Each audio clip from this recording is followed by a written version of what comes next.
Lamine Yamal স্পেনের সবথেকে বড় তারকা।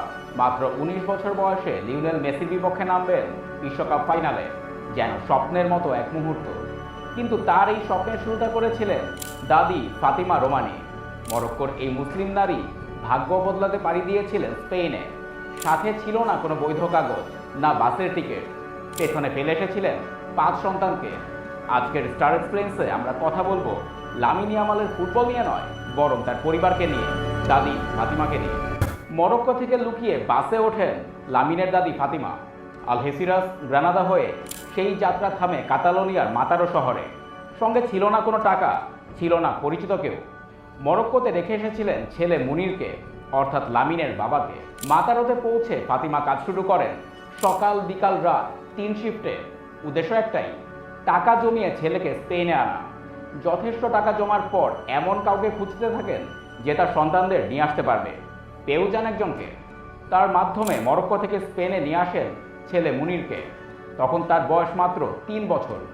২০২৫ সালে হোসে রামন দে লা মোরেনার এক পডকাস্টে লামিন প্রথমবার প্রকাশ্যে এই গল্প বলেন। ফাতিমা কাজ করতে থাকেন দিনের পর দিন, বড় করেন ছেলে মুনিরকে। অপরদিকে লামিনের মা শিলা এসেছিলেন গিনি থেকে নিজের মায়ের সঙ্গে। তাদের উদ্দেশ্য ভাগ্য বদলানো। দুই অভিবাসী পরিবার নিজেদের জীবন সংগ্রাম চালাতে থাকে। এরই মাঝে বার্সেলোনায় দেখা হয় মুনির আর শিলার। তারা এক হলেন, কিন্তু তাদের জীবনে আর্থিক সংকট তখন চরমে। এর মাঝে সন্তান সম্ভবা হলেন শিলা। মুনির শিলার অবস্থা এতটাই খারাপ যে থাকার জায়গা পর্যন্ত নেই। তাদের এই চরম সংকটে এগিয়ে আসেন দুই বন্ধু। একজনের নাম লামিন, আরেকজনের নাম ইয়ামাল। থাকার ব্যবস্থা করার পাশাপাশি সাহায্য করেন আর্থিকভাবেও। কৃতজ্ঞতা স্বরূপ মুনির শিলা তাদের ছেলের নাম রাখেন দুই বন্ধুর নামে মিলিয়ে লামিন ইয়ামাল। কিন্তু লামিনের বয়স ৩ হওয়ার আগেই বাবা মা আলাদা হয়ে যান। মা শিলা চলে যান কাতালোনিয়া গ্রানোয়ার্সে। বাবা আর দাদি থেকে যান রোকাফন্দায়। লামিন দুই শহরের মধ্যে যাতায়াত করে বড় হতে থাকেন। দুটো বাড়ি, দুই রকম রুটিন, কোনো স্থায়ী ঠিকানা নেই। লামিনকে বড় করার দায়িত্ব তার বাবা মা ভাগ করে নেয়।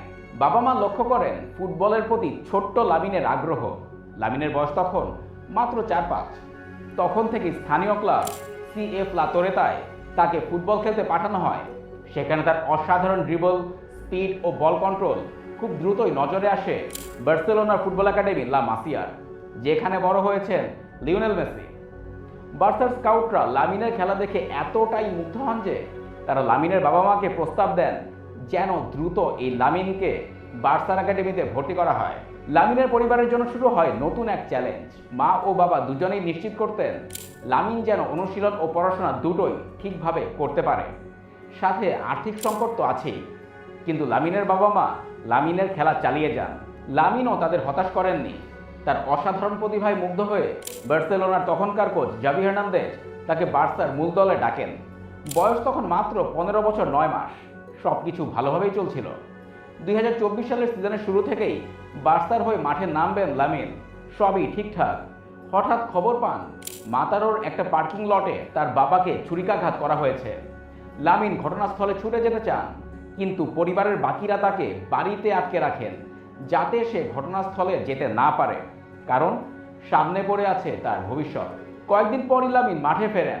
এরপর তাকে আর পেছন ফিরে তাকাতে হয়নি। হয়ে ওঠেন ফুটবল বিশ্বের উদীয়মান তারকা।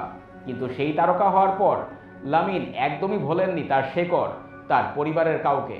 শুধুমাত্র দাদি ফাতিমা যেন উপস্থিত থাকতে পারেন সেই জন্য পিছিয়ে দিয়েছিলেন বার্সেলোনার সাথে চুক্তি সাইন করার তারিখ। দাদি মাঝে মধ্যে মাঠে উপস্থিত থাকেন লামিনের খেলা দেখতে। হয়তো থাকবেন বিশ্বকাপ ফাইনালের গ্যালারিতেও, নয়তো দেখবেন পরিবারের সাথে। লামিন যখন বিশ্বকাপ ফাইনাল খেলবে তখন হয়তো তিনি ভাববেন তার এক সাহসী সিদ্ধান্ত কিভাবে ইতিহাস তৈরি করেছে।